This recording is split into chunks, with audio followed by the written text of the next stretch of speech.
जय हिंद दोस्तों। आज की इस वीडियो में हम स्टडी करने वाले हैं कंजर्वेटिव फोर्स के बारे में, यानी कि हमारा संरक्षी बल। दूसरा नॉन कंजर्वेटिव फोर्स यानी कि असंरक्षी बल। इन दोनों बलों को समझने के लिए हम कुछ उदाहरण लेते हैं और उन एग्जाम्पल के थ्रू इनको हम डिटेल में स्टडी करेंगे। फिर उनसे रिलेटेड कुछ इंपॉर्टेंट जो क्वेश्चन है जिनको हम सोल्व करेंगे। तो चलिए शुरू करते हैं। दोस्तों, साइड में चल रही वीडियो को ध्यान से देखने पर हम पाते हैं कि इनमें से कुछ बलून है वो बिल्कुल सीधा ऊपर की तरफ जा रहे हैं। ठीक है। जबकि इनमें से कुछ बलून है वो जिग-जैग मोशन करते हुए ऊपर की तरफ जा रहे हैं।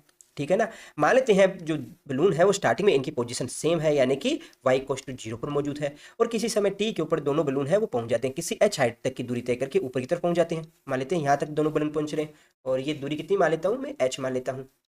ठीक है। और आपसे पूछ लिया जाए कि हमारे जो दोनों बलून हैं उनके ऊपर जो ग्रेविटेशनल फोर्स है उनके द्वारा किया जाने वाला वर्क डन कितना है, यानी कि हमारा जो ग्रेविटेशनल फोर्स है उसकी वजह से वर्क डन कैसे आएगा। तो सबसे पहले ग्रेविटेशनल फोर्स कितना लग रहा है, तो हम जानते हैं कि जो ग्रेविटेशनल फोर्स है वो लगता है mg डाउनवर्ड डायरेक्शन में, लगता है ना। अब इस ग्रेविटेशनल फोर्स की वजह से वर्क डन कितना होगा, वर्क है वो बराबर होता है अप्लाइड फोर्स और डिस्प्लेसमेंट, यानी कि अपना एफ एस कोस थीटा के बराबर। अब डिस्प्लेसमेंट कौन सी डायरेक्शन में, डिस्प्लेसमेंट है आपका अपवर्ड डायरेक्शन के अंदर, जबकि एम जी लग रहा है आपका डाउनवर्ड डायरेक्शन में। तो एंगल कितना हो जाएगा यहाँ पर, एंगल हम देखते हैं ये कितना हो गया अपना 180 डिग्री हो गया। और कोस 180 डिग्री की वैल्यू कितनी होती है, -1 होती है। तो हमारे द्वारा जो वर्क डन है वो किसके बराबर होगा, माइनस ऑफ एफ एस के बराबर होगा। वैल्यू पुट कीजिए, फोर्स कितना है अपना, फोर्स अपना एम जी के बराबर, और डिस्प्लेसमेंट कितना है, डिस्प्लेसमेंट अपना एच के बराबर। तो आप क्या देखते हो कि हमारे द्वारा जो वर्क डन है वो किसके बराबर आ गया, वो बराबर आ गया minus of M G H के बराबर। ठीक है। अब एक चीज समझिए यहाँ पर कि हमारा चाहे बलून है वो सीधा ऊपर की तरफ जाए या जिगजैग मोशन करते हुए जाए, हम यहाँ क्या कंसीडर कर रहे हैं, हम देख रहे हैं कि बलून है उसकी स्टार्टिंग पोजीशन क्या है और एंड पोजीशन क्या है। सिर्फ दो ही चीजें हम यहाँ कंसीडर करें, हम बिल्कुल कंसीडर नहीं करें कि उसके द्वारा जो तय किया गया पाथ कौन सा है। ठीक है ना। तो यहाँ पर जो वर्क डन है वो किसके बराबर आ रहा है, ये बराबर आ रहा है माइनस एम जी एच, और जहाँ पर एच क्या है, उसका स्टार्टिंग पॉइंट और एंड पॉइंट के बीच का जो डिस्प्लेसमेंट है। ठीक है ना। एक दूसरा एग्जांपल और देखिए दोस्तों, हमारा दूसरा एग्जांपल इसमें हम देखते हैं कि हमारे पास में कोई एक ब्लॉक है जिसका मास है m। स्टार्टिंग में हमारा जो ब्लॉक है वो किसी ए पॉइंट पे उपस्थित है। इस ब्लॉक को ए बिंदु से बी बिंदु तक लेके जाने में हमसे पूछा गया कि फ्रिक्शन फोर्स है उसके द्वारा वर्क डन कितना है, अगर हम कोई भी एक एफ फोर्स है वो उसमें आगे की तरफ अप्लाई करते हैं। ठीक है। जो हमारा जो फर्स्ट पाथ है उसके अंदर हम सीधी रेखा के अंदर जा रहे हैं, यानी कि हमारा जो फोर्स है वो भी पॉजिटिव एक्स डायरेक्शन में लग रहा है, जबकि हमारा जो डिस्प्लेसमेंट है वो भी हमारा पॉजिटिव एक्स डायरेक्शन के अंदर ही है। ठीक है। परंतु क्या होता कि अगर इसी ब्लॉक को हम सीधा ना ले जाकर पहले उसको ऊपर की तरफ लेके जाते, फिर हम सीधा लेके जाते, फिर हम वापस इसको नीचे की तरफ इस तरह रगड़ के लेके जाते, तो सेकेंड केस के अंदर हमारे जो ऑब्जेक्ट है यानी कि इस एम ब्लॉक को ए बिंदु से बी बिंदु तक लेके जाने में जो फ्रिक्शन फोर्स है उसके द्वारा वर्क डन कितना होगा। ठीक है। तो क्या दोनों कंडीशनों में वर्क डन है वो इक्वल होगा, नहीं होगा। क्यों, क्योंकि फर्स्ट कंडीशन में देखिए हमारा जो अप्लाइड फोर्स है वो कौन सी डायरेक्शन में है, पॉजिटिव एक्स डायरेक्शन में है। फ्रिक्शन फोर्स कौन सी डायरेक्शन में लगेगा, फ्रिक्शन फोर्स लगेगा जिस डायरेक्शन में हमारा जो फोर्स लग रहा है यानी कि डिस्प्लेसमेंट हो रहा है उसके अपोजिट डायरेक्शन में लगेगा, फ्रिक्शन फोर्स इस डायरेक्शन में लगेगा। तो फ्रिक्शन फोर्स की वजह से अपना वर्क डन किसके बराबर होगा, वर्क डन बराबर होगा अपना अप्लाइड फोर्स कितना है एफ एस, डिस्प्लेसमेंट कितना है एस, दोनों में एंगल कितना है। अब देखिए डिस्प्लेसमेंट हो रहा है इस डायरेक्शन में, फोर्स लग रहा है अपना इस डायरेक्शन में, एंगल कितना है 180 डिग्री, है ना। तो यहाँ पर माइनस एफ एस आप लिख दोगे। ठीक है ना। और एफ एस इसकी वैल्यू और रखिएगा, ये किसके बराबर होगा, अगर फ्रिक्शन कोफिशिएंट आपका न्यू दे रखा है तो आप क्या कहेंगे, minus of mu M G S के बराबर हो जाएगा। परंतु अपना सेकंड केस देखिए, सेकंड केस के अंदर आप देखेंगे फ्रिक्शन फोर्स कौन सी डायरेक्शन में लग रहा है, फ्रिक्शन फोर्स लगेगा अपना इस डायरेक्शन में, और स्टार्टिंग में पहला डिस्प्लेसमेंट कौन सा है, पहला डिस्प्लेसमेंट आएगा अपना यहाँ से यहाँ तक का, फिर सेकंड डिस्प्लेसमेंट कौन सा है, यहाँ से लेके यहाँ तक का, थर्ड डिस्प्लेसमेंट कौन सा है, यहाँ से लेके यहाँ तक का। तो अपनों ने जो टोटल पाथ जो तय किया है वो बहुत ज़्यादा है। ठीक है। तो इस कंडीशन में हम क्या कहेंगे, अगर फर्स्ट कंडीशन में अपना W1 है और सेकंड कंडीशन में W2 है, तो आप क्या कहेंगे, W1 है वो does not equal to W2 है, दोनों में वर्क डन है अलग अलग आएंगे। हमने अपने ऊपर वाले एग्जाम्पल के अंदर देखा था कि हमारे द्वारा जो वर्क डन है वो ओनली किस पे डिपेंड कर रहा है, वो ओनली डिपेंड कर रहा है हमारा जो स्टार्टिंग पॉइंट है और एंड पॉइंट पे डिपेंड कर रहा है, वो कौन से पाथ से हम जा रहे हैं उस पर डिपेंड नहीं कर रहा। जबकि सेकंड एग्जाम्पल है उसमें हमारे द्वारा जो वर्क डन है वो पाथ पे डिपेंड कर रहा है। तो इसी आधार पर हम फोर्स को दो पार्ट्स में डिवाइड करेंगे। हमारा जो फर्स्ट पार्ट होगा उसको हम क्या बोलेंगे, कंजर्वेटिव फोर्स यानी कि संरक्षी बल, जबकि जो सेकंड पार्ट है उसको हम बोलेंगे नॉन कंजर्वेटिव यानी कि हमारा असंरक्षी बल। ठीक है ना। संरक्षी बल कौन सा बल है, संरक्षी बल के अंदर हमारे द्वारा जो किया जाने वाला वर्क डन है वो पाथ पे डिपेंड नहीं करेगा, यानी कि मान लेते हैं किसी ए पॉइंट से बी पॉइंट तक हमें जाना है, तो उसके लिए आप चाहे फर्स्ट पार्ट वाला पाथ फॉलो कीजिए। ठीक है। आप चाहे सेकंड पाथ से जाइए यानी कि बिल्कुल सीधा जाइए टाइम बचाने के लिए, आप चाहे तो इस तरह से राउंड घूम कर जाइए, कोई भी पाथ फॉलो कीजिए, सभी पाथ के लिए जो वर्क डन है वो इक्वल रहेगा, यानी कि हमारे द्वारा जो वर्क है वो इक्वल रहेगा। जबकि हमारा नॉन कंजर्वेटिव फोर्स है, नॉन कंजर्वेटिव फोर्स के लिए क्या होगा, अगर आप फर्स्ट जो पाथ है उससे के द्वारा जो वर्क डन है उसको मैं W1 से डिनोट कर देता हूँ, यानी ये W1 आ गया। ठीक है, सेकंड जो पाथ है उससे जो वर्क डन है उसको W2 से डिनोट करते हैं, और जो थर्ड जो पाथ है उससे वर्क डन है उसको W3 से डिनोट करते हैं। तो आप क्या कहेंगे, नॉन कंजर्वेटिव फोर्स के लिए W1 does not equals to W2 does not equals to W3, जबकि कंजर्वेटिव फोर्स के लिए क्या होगा, W1 equals to W2 equals to W3।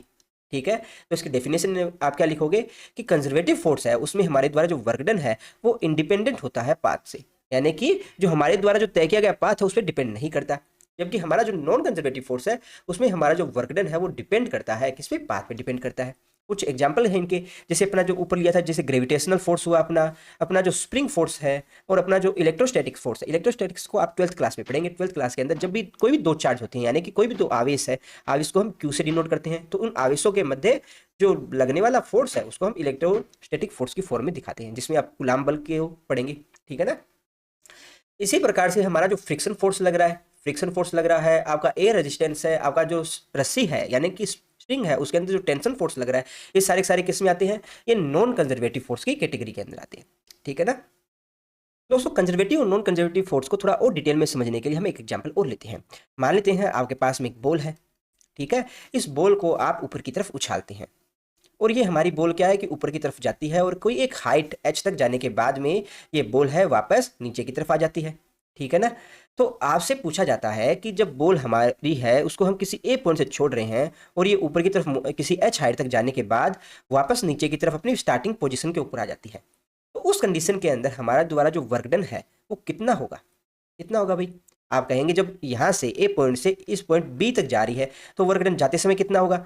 देखिए mg कौन सी डायरेक्शन में लगेगा, mg हमेशा लगता है डाउनवर्ड डायरेक्शन में। डिस्प्लेसमेंट कौन सी डायरेक्शन में लगेगा, डिस्प्लेसमेंट अभी हो रहा है ऊपर की डायरेक्शन में। तो आप क्या कहेंगे कि जब हमारी बॉल है वो ऊपर की तरफ जा रही है उस कंडीशन में डिस्प्लेसमेंट अपवर्ड डायरेक्शन में एंड फोर्स लग रहा है mg डाउनवर्ड डायरेक्शन में, तो उस कंडीशन में जो एंगल कितना बन रहा है दोनों के मध्य, आप कहेंगे थीटा इक्वल्स टू 180 डिग्री। तो वर्क है वो किसके बराबर होगा, वो होगा फोर्स इंटू डिस्प्लेसमेंट, और माइनस साइन आएगा क्योंकि कोस 180 डिग्री के बराबर है। फोर्स डिस्प्लेसमेंट की वैल्यू रखिए, कितना है फोर्स अपना mg लग रहा है, डिस्प्लेसमेंट अपना h है। ठीक है, अब क्या होता है कि बॉल है वो अपना h हाइट पे पहुंच चुका है, अब वापस नीचे की तरफ आ रहा है। अब डिस्प्लेसमेंट कौन सा है, डाउनवर्ड डायरेक्शन के अंदर। फोर्स mg कौन सी डायरेक्शन में लग रहा है, अब mg लगेगा डाउनवर्ड डायरेक्शन में, यानी कि सेकंड कंडीशन के अंदर हमारा डिस्प्लेसमेंट और अपना mg दोनों डाउनवर्ड डायरेक्शन में लग रहा है। तो उस कंडीशन में हमारा जो वर्क है वो किसके बराबर आएगा, आप कहेंगे अब थीटा है वो तो 0 डिग्री है, तो उस कंडीशन में mgh आएगा। ठीक है ना।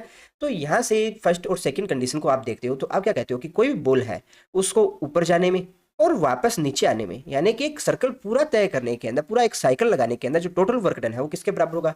इसको मैं W1 से डिनोट कर देता हूँ, इसको W2 से डिनोट कर देता हूँ। आपको उससे पूछा जाए जो टोटल वर्क डन है वो किसके बराबर होगा, आप कहेंगे W1 प्लस W2 के बराबर आएगा। W1 और W2 को आप ऐड कीजिए तो यहाँ माइनस mgh प्लस mgh करेंगे तो आपके पास में ओवरऑल आएगा 0। ठीक है, और हमारा जो ग्रेविटेशनल फोर्स है यहाँ पर अपने वर्क डन किसके द्वारा कैलकुलेट कर रहे हैं, हम कैलकुलेट कर रहे हैं अपना ग्रेविटेशनल फोर्स के द्वारा। ठीक है, ग्रेविटेशनल फोर्स के द्वारा ही तो वर्क डन कैलकुलेट कर रहे हैं। तो आप क्या देख रहे हो, हमारा ग्रेविटेशनल फोर्स है वो कौन सा है, एक कंजर्वेटिव फोर्स है ना, यानी कि संरक्षी बल है। तो आप क्या देख रहे हो कि किसी भी कंजर्वेटिव यानी कि संरक्षी बल के द्वारा, संरक्षी बल के द्वारा कोई भी एक बंद पाथ कैसे है, आपने स्टार्टिंग कहां से किया, यहां से। ठीक है, और ऊपर की तरफ जा रहे हो, एक पॉइंट तक जाने के बाद फिर आप वापस नीचे की तरफ आ रहे हो, और कहां पे आ रहे हो, जहां पर आपने स्टार्ट किया था। यानी कि कंजर्वेटिव फोर्स के अंदर किसी बंद पाथ के अंदर जो किया जाने वाला वर्क डन है वो किसके बराबर होता है, वो 0 होता है। काफी इंपॉर्टेंट चीज आ गई अपने पास में। तो दोस्तों यहाँ से अपने दो इंपॉर्टेंट रिजल्ट्स के ऊपर आ जाते हैं। पहला अपनों ने क्या देखा, हमने देखा कि जो हमारा कंजर्वेटिव फोर्स है वो पाथ इंडिपेंडेंट है, यानी कि आप कोई भी पाथ से जाइए हमारे द्वारा जो वर्क डन है वो इक्वल रहेगा। सेकंड जो आपके पास में रिजल्ट आता है कि हमारा जो कंजर्वेटिव फोर्स है उसके द्वारा किसी भी क्लोज पाथ के अंदर जो वर्क डन है वो किसके बराबर रहता है, जो नेट वर्क डन है वो 0 के बराबर रहेगा। ठीक है, यानी कि फर्स्ट पाथ के अंदर जो वर्क डन है और सेकंड पाथ में जो वर्क डन है वो आपस में अपोजिट रहेंगे। ठीक है, W1 equals to minus of W2। इसी को हम एक जनरल फॉर्म में किस तरह से रिप्रेजेंट करते हैं, मान लेते हैं कि हमारा जो फोर्स है कंजर्वेटिव फोर्स है ना यहाँ पे, तो मैं इसको FC से डिनोट कर देता हूँ। ठीक है, डिस्प्लेसमेंट कितना है, dr है, तो मैं dr वेक्टर से दिखा देता हूँ इसको, और f वेक्टर से दिखा देते हैं। ये किसके बराबर होगा, अपने द्वारा जो वर्क डन है उसके द्वारा। ठीक है, यानी कि ये dw के बराबर होगा, और ये सारा का सारा किसके बराबर होगा, ये इंटीग्रेशन के बराबर होगा। अब आपको रिप्रेजेंट करना है कि हमारा जो ऑब्जेक्ट है उसने चलना शुरू किया ए से जा रहा है B तक, और B से वापस जा रहा है ए तक, यानी कि ए से बी तक और बी से ए तक वापस आ रहा है, यानी कि क्लोज पाथ फॉलो कर रहा है। तो इस क्लोज पाथ को दिखाने के लिए हम क्या करेंगे, हमारा जो लाइन इंटीग्रेशन है उसमें हम क्लोज पाथ के लिए इसको दिखाने के लिए यहाँ ये क्लोज पाथ का साइन दिखाएंगे। ठीक है ना। तो इसमें जो टोटल जो वर्क डन है वो अपना क्लोज पाथ के लिए किसके बराबर हो जाएगा, ये बराबर हो जाएगा F C vector dot D R vector. और ये हम कौन सा इंटीग्रेशन कर रहे हैं, ये हम कर रहे हैं लाइन इंटीग्रेशन कर रहे हैं। ठीक है, किसी भी क्लोज पाथ के लिए लाइन इंटीग्रेशन को किस तरह से सॉल्व करेंगे, अगर आप डिटेल में जानना चाहते हो तो कमेंट बॉक्स में बताइएगा। हम line integration, surface integration, volume integration के ऊपर एक सेपरेट वीडियो बनाकर उसको समझ लेंगे। ठीक है ना दोस्तों, हमने अपनी लास्ट वीडियो के अंदर स्टडी किया था काइनेटिक एनर्जी के बारे में। हमने वहां देखा था कि हमारे द्वारा जो वर्क डन है वो किसके बराबर होता है, चेंज इन काइनेटिक एनर्जी के बराबर होता है। ऐसा स्टडी किया था ना। अब देखिए हमारा जो सिस्टम है उसके अंदर हमने स्टार्ट किया यहाँ से, ए पॉइंट से चलना प्रारंभ किया और बी पॉइंट तक जा रहे हैं, और बी पॉइंट से वापस ए पॉइंट तक आ रहे हैं, जा रही है ना। तो हमारे द्वारा एक क्लोज पाथ है यहाँ तय किया गया, और क्लोज पाथ के लिए हमारा जो वर्क डन है वो किसके बराबर है, यानी कि जो डब्ल्यू टोटल है वो किसके बराबर है, वो बराबर है 0 के बराबर। तो हम क्या कहेंगे, हम कहेंगे कि हमारी जो काइनेटिक एनर्जी है वो भी 0 आ जाएगी। कब, जब हमारे द्वारा जो वर्क डन है वो किसी क्लोज पाथ के अंदर हो। ठीक है, तो यहाँ से आप क्या कहेंगे कि किसी भी कंजर्वेटिव फोर्स के अंदर अगर अपने एक सर्कल पूरा कर रहे हैं, किसी भी कंजर्वेटिव फोर्स के अंदर अगर आप एक पूरा सर्कल पूरा कर रहे हो, ठीक है, तो हमारे द्वारा जो वर्क डन है वो 0 होता है। इसी वजह से आप क्या कहोगे कि सिस्टम की जो काइनेटिक एनर्जी में जो चेंज हो रहा है वो भी 0 आएगा। ठीक है ना दोस्तों, अभी बात करते हैं कि हमारा जो कंजर्वेटिव फोर्स और नॉन कंजर्वेटिव फोर्स है उससे रिलेटेड क्वेश्चन किस तरह से एग्जाम में आपसे पूछे जा सकते हैं। तो सबसे पहले देखिए, आपसे पूछा जा सकता है कि कोई भी एक फोर्स है, फोर्स दे रखा है आपको, जैसे x square i cap plus y j के कैप। ठीक है, ये कंजर्वेटिव फोर्स है या नॉन कंजर्वेटिव फोर्स है, तो किस तरह से हम ये देखेंगे कि ये कंजर्वेटिव है या नॉन कंजर्वेटिव है। तो उसके लिए हम एक फॉर्मूला यूज करते हैं, क्या है कि डेल क्रॉस एफ वेक्टर। ठीक है, ये किसके बराबर होना चाहिए, 0 के बराबर होना चाहिए। यहाँ पर डेल क्या है, ये अपना जो ऑपरेटर अपने यूज कर रहे हैं इसको हम बोलते हैं डेल ऑपरेटर। ठीक है ना, डेल बोलते हैं इसको। ये आपका क्या है, डेल। इसकी वैल्यू किसके बराबर होती है, इसकी वैल्यू बराबर होती है del by del X I cap plus del by del Y J cap plus del by del Z K cap. ठीक है ना, इसको क्या बोलते हो, डेल बोलते हो। ठीक है ना, अगर कहीं पर क्वेश्चन में आपको दे रखा हो या कहीं भी आप फिजिक्स में स्टडी करते हो डेल, और साथ में यहाँ पर ये क्रॉस प्रोडक्ट यानी कि वेक्टर प्रोडक्ट है, और किसी भी एक कोई भी आपको जैसे फोर्स दे दिया या कोई भी क्वांटिटी दे रखी है उसके साथ से आपका वेक्टर प्रोडक्ट है, तो इसको दोनों को कंबाइंड क्या बोलते हो, कंबाइंड हम बोलते हैं कर्ल। ठीक है, क्या बोलते हो, कर्ल। अगर क्या होता कि यहाँ पर क्रॉस प्रोडक्ट की जगह हम लेते हैं यहाँ पर डॉट प्रोडक्ट यानी कि अपना स्केलर प्रोडक्ट होता है, तो उस कंडीशन में हम इसको क्या बोलते हैं, आपके पास में ऐसा आ जाता है del vector dot A vector. इसको आप क्या बोलते हैं, इसको हम बोलते हैं डाइवर्जेंट। क्या बोलते हैं, ठीक है ना। अगर क्या होता कि हमारा जो डेल ऑपरेटर है उसके साथ कोई भी एक स्केलर क्वांटिटी है वो लगी होती, स्केलर क्वांटिटी को मैं बी से ए से बी से जैसे भी आप दिखाना चाहो दिखा सकते हो। इसे आप क्या दिखाते हो, ये अपना हो गया ग्रेडियंट, ग्रेडियंट है, याद रह जाएगा। ये आपका कर्ल हो गया जिसको सी यू आर एल कर्ल बोलते हैं, ये अपना डाइवर्जेंट हो गया और ये अपना ग्रेडियंट हो गया। तो तीनों को आपको याद रखना है। ठीक है, अब वापस आते हैं अपने डेल क्रॉस एफ वेक्टर के ऊपर, यानी कि कर्ल है जो अपना जो दिया गया फोर्स है उसका कर्ल करेंगे तो 0 के बराबर आना चाहिए।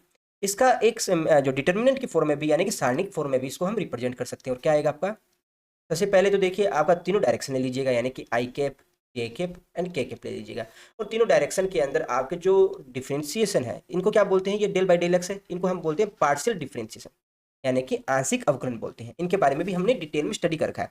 आपको देखिए इस वीडियो के डिस्क्रिप्शन में आपको मैं कुछ वीडियो के लिंक दूंगा जिनको आपको देखना है। सबसे पहले तो आपको देखना है कि आंशिक अवकलन है वो होता है क्या है, यानी कि जो पार्शियल डिफ्रेंसिएशन है वो होता क्या है। ठीक है, सेकंड हमको देखना है कि कर्ल है वो होता क्या है।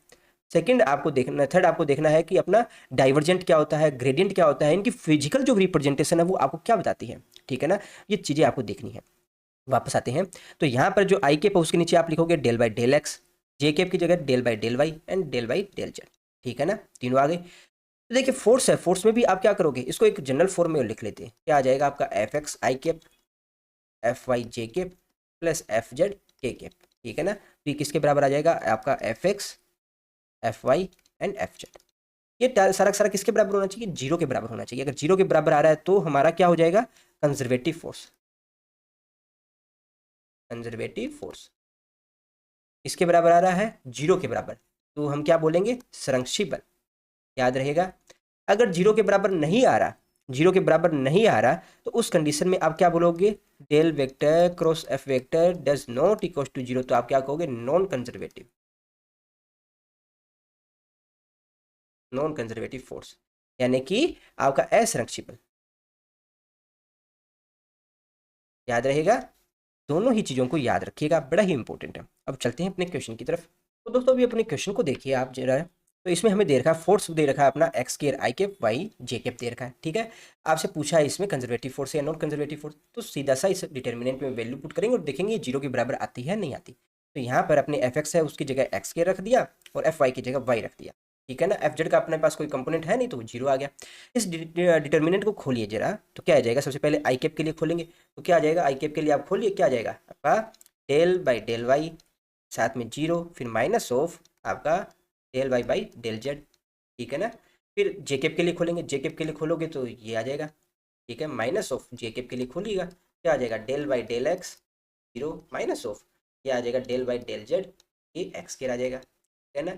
ए कैप के लिए खोलिए आप, ए कैप के लिए खोलेंगे तो बाकी का सारा आ जाएगा अपने पास में, क्या आ जाएगा, तो ये अपने पास में क्या आ गया, del by del X minus of del by del Y और साथ में आ गया एक्स के। तो यहाँ पर देखिए ये वाली टर्म जीरो है, ये वाली भी जीरो है और ये वाली भी इसमें जीरो आ रही है, क्या नहीं आ रही, यहाँ पर डेल बाई डेल एक्स के साथ करेंगे तो यहाँ वाई आ रहा है, ठीक है। एक चीज़ आपने देखी यहाँ पर कि यहाँ पर ऊपर वाई है और नीचे जेड है, तो जेड के सापेक्ष जो वाई है वो क्या है, कॉन्स्टेंट ही है ना। जेड के लिए तो वाई है वो कॉन्स्टेंट ही था। देखिए पार्शियल डिफरेंशिएशन करते हैं तो उसमें मैं बता देता हूँ क्या होता है। देखिए एक एग्जाम्पल देकर, अगर कहीं आपको दे रखा है एक्स के plus two y plus two दे रखा है और इसका आपका कैलकुलेट करना है, ये मान लेते हैं ए है, आपको कैलकुलेट करना है A by del X calculate करना है और del A by del Y calculate करना है। तो जब आप del A by del X करेंगे तो क्या मतलब है इसका, एक्स के अलावा जितने भी एलिमेंट हैं उनको आपको कांस्टेंट ही कंसीडर करना है। जब आप del A by del Y calculate करेंगे तो वाई के अलावा जितने भी वेरिएबल्स यहाँ दे रखे हैं वो सारे सारे कांस्टेंट ही है। तो फर्स्ट में क्या वैल्यू आएगी, फर्स्ट में आपके पास में वैल्यू आएगी 2x और बाकी के ये 2y प्लस 2y ये सारे सारा कांस्टेंट हो जाएगा। तो आपके पास में जो फर्स्ट का जो सॉल्यूशन है वो किसके बराबर है, 2x के बराबर होगा। जबकि आप del A by del Y करेंगे तो इसमें क्या है, y के अलावा सारी कांस्टेंट है, यानी कि यहाँ एक्स स्क्वायर भी कांस्टेंट है और 2 भी कांस्टेंट है। तो आप क्या कहेंगे, इसकी वैल्यू किसके बराबर आएगी, 2 के बराबर आएगी, ठीक है ना। तो यहाँ ऊपर आप देख रहे हैं, ऊपर अपन ने सोल्व किया है, उसमें जब y है वो जेड के रिस्पेक्ट में क्या है, कांस्टेंट ही तो है, यहाँ कांस्टेंट है ना। तो ये वाली वैल्यू है वो भी जीरो के बराबर आ जाएगी।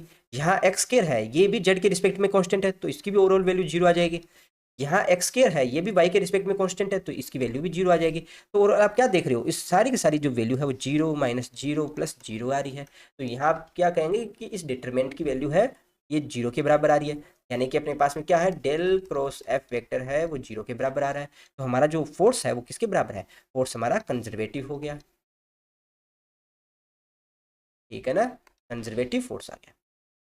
क्वेश्चन और देख लेते हैं। इस क्वेश्चन में आपको दिया गया है कोई भी एक फोर्स मान लेते हैं, एफ वेक्टर है वो बराबर आ गया जैसे 3x स्क्वायर वाई आई कैप, यहाँ क्या लिखें 2xy जे कैप लिख लेते हैं, प्लस यहाँ पर चलो जेड के कैप, ठीक है। इस तरह कोई भी क्वेश्चन दे दिया गया और आपको पूछ लिया कि ये कंजर्वेटिव है या नो कंजर्वेटिव, तो सेम अपना प्रोसेस रहेगा, del cross F vector equals to zero के बराबर होना चाहिए। यानी कि क्या कहेंगे आप, आपका सबसे पहले लिखेंगे I cap J cap K cap, ठीक है ना। फिर अपना del by del X del by del Y del by del Z, ठीक है ना। अब एफ एक्स की वैल्यू क्या है, 3x स्क्वायर वाई अपना डेल वाई की वैल्यू कितनी, सॉरी एफ वाई की वैल्यू है 2xy एंड ये अपना एफ जेड की वैल्यू कितनी है, जेड है। ये किसके बराबर आएगा, देखते हैं जीरो के बराबर आता है या नॉन जीरो के बराबर आता है, अभी पता चल जाएगा। तो किस तरह से सोल्व करोगे दोस्तों, डिटर्मिनेंट को भी खोलना देख लेते हैं किस तरह से खोलेंगे। तो सबसे पहले हम खोलेंगे इसको आई कैप के लिए। आई कैप के लिए खोलेंगे तो पहला जो सिंबल होता है वो पॉजिटिव के साथ आता है तो आई कैप आएगा, ठीक है ना। तो आई कैप छोड़ेंगे तो ये दो रो है अपने को छोड़नी है और अपने पास में क्या आ जाएगा, डेल वाई ये वाला जो कॉलम है ये बचेगा। इसकी वैल्यू किसके बराबर आएगी, मैं यहाँ थोड़ा सा शॉर्ट लिख देता हूँ यार ताकि जो बच्चे थोड़े से नए आए हैं उनको दिक्कत ना आए, ठीक है ना। ये आ गया। अब जे कैप के लिए खोलेंगे तो जे कैप के लिए आपका क्या आ जाएगा, आपको क्या छोड़नी है, ये दो छोड़नी है, क्या आ जाएगा, जे कैप के लिए नेगेटिव साइन के साथ लिखेंगे, क्या आ जाएगा आपके पास में डेल बाई डेल एक्स फिर डेल बाई डेल जेड आ जाएगा और साथ में ये क्या आ जाएगा 3x स्क्वायर और जेड आ जाएगा 3x square y and z आ जाएगा, प्लस क्या आ जाएगा आपका के कैप आ जाएगा। के कैप के लिए क्या रखेंगे आप, के कैप के लिए देखिए प्लस के कैप के लिए आप देखेंगे तो आपको क्या छोड़ना है, आपको ये वाली लाइन छोड़नी है और ये वाली लाइन छोड़नी है। बचेगा क्या आपके पास में बचेगा del by del X del by del Y और साथ में नीचे क्या आएगा आपके पास में आ जाएगा 3x स्क्वायर वाई और साथ में 2xy, 2xy आएगा ना, थोड़ा सा खुला करके इसको लिख देते हैं, ये आ जाएगा 2xy। ये लिखा इसको डेल वाई एंड 2xy। ठीक है, तो आपको किसी भी चीज़ के अंदर कंफ्यूज नहीं होना है। आप एक चीज़ देख रहे हो, फर्स्ट टर्म के अंदर आपके पास x नहीं आ रहा, सेकंड टर्म के अंदर y नहीं आ रहा, एंड जेड टर्म के अंदर आपका z नहीं आ रहा। ठीक है ना। अब इसको खोलेंगे, आगे क्या रहेगा, आई कैप है वो किसके बराबर आएगा, आई कैप है वो बराबर आ जाएगा, सबसे पहले इसको इसके साथ क्रॉस कीजिएगा, कितना आ जाएगा, डेल वाई माइनस ऑफ, अब इसका इसके साथ कीजिएगा डेल वाई डेल जेड। ठीक है, साथ में 2xy है वो ऊपर आ जाएगा। अब माइनस जे कैप लगाएंगे, वापस कीजिएगा इसका इसके साथ और इसका इसके साथ, तो del by del x z आ जाएगा, minus of del by del z, और इसका करेंगे तो 3x² आ जाएगा। ठीक है, प्लस के कैप आ जाएगा। अब क्या करेंगे यहाँ पर, पहले इसका इसके साथ कीजिए, तो del by del x 2xy, अब इसका इसके साथ करेंगे, क्या आ जाएगा, plus del del Z 3x² and Y के बराबर आ जाएगा, 3x² वाई के बराबर आ जाएगा। ठीक है, तो देखिए आंशिक अवकलन में अपनों ने क्या सीखा था, अपनों ने सीखा था कि भाई जो टर्म आपकी दे रखी है डिफरेंशिएशन के अंदर नीचे की तरफ, ठीक है, उसके अलावा जितनी भी टर्म है उसको अपने को कांस्टेंट मानना है। तो यहाँ पर जेड के रिस्पेक्ट के अंदर अपना जेड है वो कांस्टेंट है या क्या है, आप देखेंगे ये तो कांस्टेंट है, तो ये वाली टर्म आपकी आ जाएगी 0। ठीक है, अब सेकेंड टर्म में देखेंगे आपके पास में आ रहा है जेड और ऊपर आ रहा है एक्स वाई। ठीक है, एक्स वाई दोनों ही कांस्टेंट है, किसके रिस्पेक्ट के अंदर, जेड के रिस्पेक्ट के अंदर, तो ये वाली टर्म भी आ जाएगी आपकी 0। ठीक है, इसके बाद वाला देखिए, इसमें देखिए एक्स के रिस्पेक्ट में आप देखेंगे, एक्स के रिस्पेक्ट में जेड है वो क्या है, कांस्टेंट है, तो ये वाली टर्म भी आ जाएगी 0। इसके लिए देखें तो जेड के रिस्पेक्ट में एक्स के वाई है वो भी क्या है, कांस्टेंट है, तो ये वाली टर्म भी 0 आ जाएगी। लास्ट वाला देखते हैं, लास्ट वाले के अंदर देखिए आपके पास में क्या क्या आ रहा है, यहाँ देखेंगे अपने तो x है एक, तो x के रिस्पेक्ट के अंदर यहाँ 2xy है, तो x है वो तो वेरिएबल हो गया और y है वो कांस्टेंट हो गया। ठीक है, तो इसका 0 नहीं होगा, साथ में यहाँ देखें तो यहाँ भी 0 नहीं होगा, तो इन दोनों का डिफ्रेंसिएशन पक्का आएगा, क्या आएगा, के कैप। तो कीजिएगा, सबसे पहले इसका x के रिस्पेक्ट में करते हैं, तो 2y है वो कांस्टेंट है इसलिए 12 आ जाएगा, del x by del x आ जाएगा। ठीक है, प्लस अब यहाँ पर करेंगे तो 3x² है वो कांस्टेंट है, 3x² अब कॉन्स्टेंट है, डेल वाई आ जाएगा। ठीक है, अब इनकी वैल्यू कितनी आ जाएगी, 1 1 आ जाएगी, 1 1 आएगी ना। एक चीज़ और रह गई, यहाँ नेगेटिव साइन आएगा, प्लस नहीं आएगा। ठीक है ना, तो ये नेगेटिव साइन के साथ ही लिखेंगे। अब इसको सोल्व कीजिए, क्या आ जाएगा आपके पास में, आ जाएगा ओवरऑल इसकी वैल्यू आ जाएगी के कैप, और यहाँ पर आ जाएगा 2y माइनस 3x²। क्या ये 0 के बराबर आ रहा है, 0 के बराबर नहीं आ रहा, नहीं आ रहा ना, तो आप क्या कहोगे कि आपको जो दिया गया फोर्स है वो कौन सी है, नॉन कंजर्वेटिव है। दोस्तों हमारे पास में जो नेक्स्ट क्वेश्चन उसमें हमें दे रखा है कि कोई भी एक फोर्स दे रखा है जो कि एक कंजर्वेटिव फोर्स है, और क्वेश्चन में हमसे पूछ लिया गया है कि यहाँ अगर ये कंजर्वेटिव फोर्स है तो उस कंडीशन में ए की वैल्यू क्या है, उसे हमें कैलकुलेट करना है। तो किस तरह से कैलकुलेट करेंगे, वही सेम अपना मेथड रहेगा, डेल क्रॉस एफ वेक्टर करेंगे, यानी कि कर्ल है, कर्ल ऑफ एफ है वो 0 के बराबर हो जाएगा। तो यहाँ पे वैल्यू पुट कीजिएगा, 3y एफ एक्स की वैल्यू, अपना एफ जेड एफ वाई की वैल्यू कितनी हो जाएगी, 3ax हो जाएगी, और अपना ये आ जाएगा 2z के बराबर आ जाएगा। ठीक है ना, तो यहाँ पर इसके डिफरेंशियल जो डिटर्मिनेंट है उसकी वैल्यू खोलते हैं, क्या आ जाएगा, सबसे पहले आई कैप के लिए खोलते हैं, आई कैप के लिए खोलेंगे, क्या आ जाएगा अपना डेल बाई डेल वाई करेंगे, तो यहाँ पर ये इसके 2z है वो कांस्टेंट होगा, तो ये इसकी वैल्यू 0 आएगी, आप खोल के देखिएगा इसकी वैल्यू 0 ही आएगी। माइनस ऑफ, अब ये डेल बाई डेल जेड करेंगे तो ये वाली 3ax है इसके लिए कांस्टेंट रहेगी, तो ये वाली वैल्यू भी 0 आएगी। फिर माइनस ऑफ जे कैप के लिए देखेंगे, जे कैप के लिए देखें तो इसकी वैल्यू क्या आ जाएगी, जे कैप के लिए देखेंगे तो अपना डेल बाई डेल एक्स है, तो एक्स के रिस्पेक्ट में जेड है ये कितना आ जाएगा, 0। फिर अपना देखेंगे डेल बाई डेल जेड है, जेड के रिस्पेक्ट में 3y है वो भी क्या आ जा रहा है, 0 आ रहा है। ठीक है जी, प्लस के कैप के लिए देखा जाए, के कैप के लिए क्या आ जाएगा, के कैप के लिए डेल बाई डेल एक्स के लिए देखेंगे 3ax देखेंगे, 3x क्या है, 3x अभी x आ गया ना, तो इसको अपने करेंगे तो आपके पास में क्या आ जाएगा, 3a वैल्यू आ जाएगी। माइनस ऑफ, अब डेल बाई डेल वाई का आपने करेंगे y के रिस्पेक्ट के अंदर, कितना आएगा अपने पास वैल्यू, 3 आ जाएगी। ठीक है, ये सारी टर्म किसके बराबर आ जाएगी, 0 के बराबर आ जाएगी। क्यों आ जाएगी, क्योंकि क्वेश्चन में आपको बोल के कहीं रखा है कि भाई ये कंजर्वेटिव फोर्स है, कंजर्वेटिव फोर्स है, तो देखिए अब आपका ये वाली टर्म तो 0 है, ये वाली टर्म 0 है, तो इसको सिंप्लीफाई करके लिखेंगे तो आपके पास में क्या आ जाएगा, 3a माइनस 3 के कैप इक्वल्स टू 0। ठीक है, अब के कैप हटा देंगे, इसको मैग्नीट्यूड की फॉर्म में रखेंगे तो अपने पास क्या आ जाएगा, 3a माइनस 3 इक्वल्स टू 0। तो a की वैल्यू कितनी आ जाएगी, a की वैल्यू आ जाएगी 1। तो आप क्या कह सकते हो कि दिया गया जो आपको फोर्स है वो कंजर्वेटिव होगा अगर आपकी जो a की वैल्यू है वो 1 हो। ठीक है ना, तो दोस्तों आज की इस वीडियो में बस इतना ही। कंजर्वेटिव और नॉन कंजर्वेटिव से रिलेटेड अगर फिर भी किसी को डाउट हो तो कमेंट बॉक्स में बताइएगा, किसी और वीडियो में उनको समझने का प्रयास करेंगे। वीडियो में लास्ट तक बने रहने के लिए आपका धन्यवाद, थैंक यू।